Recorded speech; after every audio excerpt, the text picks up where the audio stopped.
अस्सलाम वालेकुम, welcome back to my channel Mother Diary. Pregnancy के दौरान मेडिसिन के इस्तेमाल से रिलेटेड हमारी वीडियो है। हामला खवातीन को अक्सर बच्चे की पैदाइश तक किसी भी किस्म की अद्वियात का इस्तेमाल करने से मना किया जाता है। वीडियो में आगे बढ़ने से पहले हमारे चैनल को सब्सक्राइब कर लीजिए, साथ में घंटी का निशान है उसे प्रेस कर दें, पहले वीडियो को लाइक कर दें और शेयर भी कर दें और साथ में कमेंट में बताइए कि आपको हमारी वीडियोस कैसी लगती हैं। तो चलिए आगे चलते हैं। हामला खवातीन को अक्सर बच्चे की पैदाइश तक किसी भी किस्म की अद्वियात का इस्तेमाल करने से मना किया जाता है। अगर किसी तकलीफ या दर्द की वजह से कोई मेडिसिन लेने की जरूरत पड़ भी जाए तब भी आप अपनी डॉक्टर से मशवरे के बगैर अद्वियात का इस्तेमाल करने से परहेज करें। एंटीबायोटिक्स, विटामिन का जरूरत से ज्यादा इस्तेमाल, क्योंकि बाज़ विटामिन भी नुकसानदेह हो सकते हैं। मसलन विटामिन ए की ज्यादती बच्चे की ग्रोथ को अफेक्ट कर सकती है, या किसी भी किस्म की अद्वियात माँ के जिस्म से बच्चे की खून में शामिल हो जाती है, जो कि बच्चे की नशोनुमा को अफेक्ट करती है। माँ और बच्चे की सेहत को यकीनी बनाने के लिए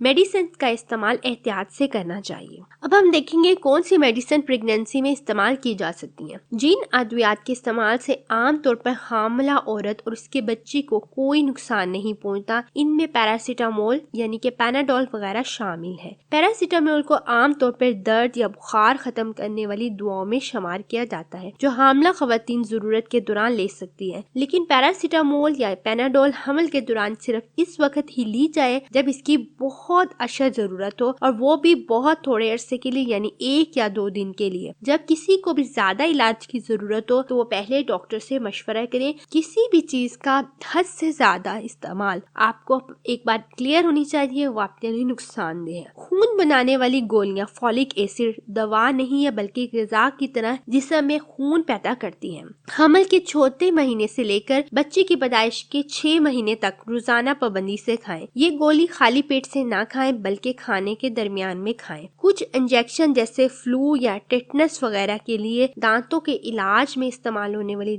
मेडिसिन, फ्लू के लिए नाक में डालने वाले कतरे और जिल्द पर लगाने वाली चंद करीमें प्रेगनेंसी में इस्तेमाल कर सकते हैं। लेकिन जरूरी है कि किसी भी मेडिसिन का इस्तेमाल करने से पहले अपनी गायनोकोलॉजिस्ट से मशवरा जरूर करें। होम्योपैथिक इलाज के लिए तमाम कुदरती तरीके तो महफूज नहीं होते, लेकिन डॉक्टर के मशवरे से कुछ हल्की पोटेंसी की होम्योपैथिक और हर्बल मेडिसिन हमल के दौरान किसी तकलीफ या मसले का बायस नहीं बनती। किसी हर्बल या होम्योपैथिक डॉक्टर से मेडिसिन लेने से पहले उन्हें जरूर बता दें कि आप हामला हैं, ताकि वो ये बात ध्यान में रखकर इलाज शुरू करें। अगर आप हमल ठहरने से पहले कोई मेडिसिन ले रही हैं, तो भी आप अपने डॉक्टर को इस बारे में आगाह करें। हमल में होने वाली तकलीफ के लिए मेडिसिन का इस्तेमाल और हमल के दौरान होने वाली तकलीफ में मेडिसिन के अलावा आप क्या कर सकती हैं, अब हम इस पे बात करेंगे। हमल के दौरान औरत को कई किस्म की जिस्मानी और असाबी तकलीफ का सामना करना पड़ता है। इनके लिए भी डॉक्टर चंद मखसूस किस्म के मेडिसिन इस्तेमाल करने का मशवरा देते हैं। जैसे मतली में महसूस होने पर विटामिन B6 वगैरह दिया जाता है, लेकिन चंद जरूरी बातों से, एहतियात से और अच्छी ग़िज़ा से इस मसले को कम किया जा सकता है। क्योंकि प्रेगनेंसी के दौरान मतली का होना आम बात है, इसके लिए मेडिसिन की जरूरत नहीं।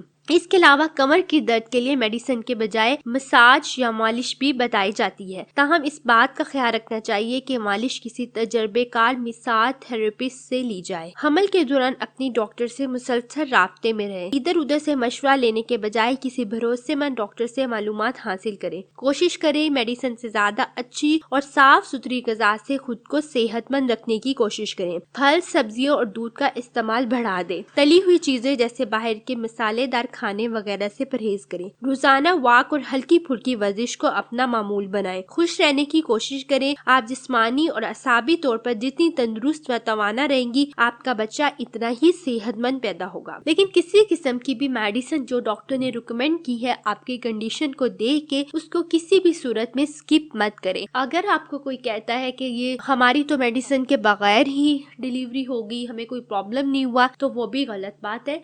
हर इंसान की यानी कि हर औरत की बॉडी डिफरेंट होती है, हर एक को कॉम्प्लिकेशन होती है। किसी की बताई हुई मेडिसिन यानी कि एक मेडिसिन अगर आपकी किसी फ्रेंड ने खाई है ड्यूरिंग प्रेगनेंसी, तो वो आपके लिए नहीं है। आपके लिए और किस्म की मेडिसिन हो सकती है और आपकी फ्रेंड के लिए और किस्म की मेडिसिन हो सकती है। तो डॉक्टर आपकी कंडीशन को देख के मेडिसिन रिकमेंड करती हैं। आप उन्हीं डॉक्टर की दी हुई मेडिसिन को फॉलो करें और साथ साथ एहतियात करें और मेडिसिन के साथ साथ अच्छी ग़िज़ा खाइए। पूरी 9 मंथ से रिलेटेड हमारी सीरीज है कि पहले मंथ से लेके 9 मंथ में आपको कौन सी केयर करनी चाहिए, आपके बच्चे की नुशनमा कैसे होती है, कौन सी ग़िज़ा खानी चाहिए, कैसे एहतियात करनी चाहिए, आप वो हमारी सीरीज देख सकती हैं। उसमें आपको काफी सारी प्रॉब्लम का सलूशन मिलेगा। उम्मीद करती हूँ आपको ये वीडियो काफी हेल्पफुल रही होगी। कमेंट में अपना फीडबैक देना मत भूलिए, वीडियो को लाइक करना, शेयर करना और चैनल को सब्सक्राइब करना मत भूलिए। अपना बहुत ख्याल रखिएगा, हमें अपनी दुआओं में याद रखिएगा। अल्लाह हाफिज।